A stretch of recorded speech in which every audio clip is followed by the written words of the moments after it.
سنو، پریشان نہ ہو، اسے پتہ ہے کہ آپ کو کیا چاہیے، آپ کیا مانگ رہے ہو،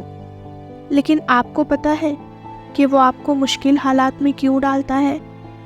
کیوں آپ کو آپ کی چاہت سے دور کرتا ہے، کیوں آپ کو بار بار توڑتا ہے، کیونکہ وہ آپ کو ان حالات سے گزار کر مضبوط کرنا چاہتا ہے،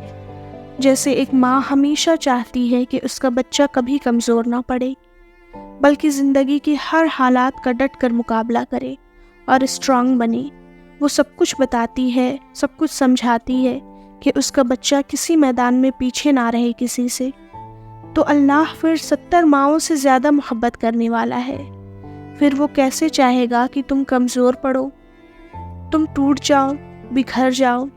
لیکن اس رب کا اپنے لیے پیار دیکھو، آزمائش بھیجتا ہے کہ پھر اپنی محبت کی جام سے صبر کی گھونٹ بھرنا سکھا دیتا ہے،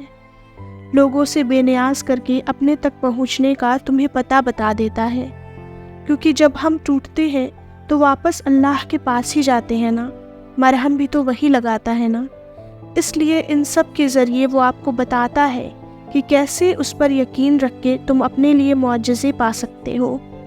جس سے تمہاری عقل حیران رہ جائیں گی، تمہارے صبر کا تمہیں پھل مل جائے گا اور تم الحمدللہ کہتے ہوئے سجدہ ریز ہو جاؤ گے۔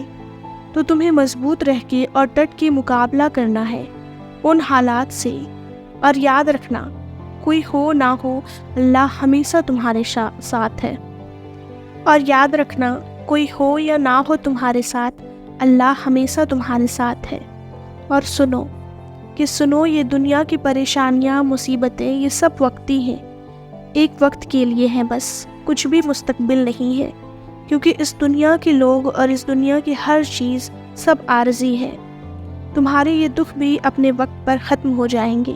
لیکن پتہ ہے آزمائش کے وقت تم نے کرنا کیا ہے؟ تو سنو، اللہ قرآن میں کیا کہہ رہا ہے؟ اللہ قرآن میں کیا کہہ رہا ہے؟ اے ایمان والو، صبر اور نماز کے ذریعے مدد چاہو، اللہ تعالیٰ صبر کرنے والوں کا ساتھ دیتا ہے۔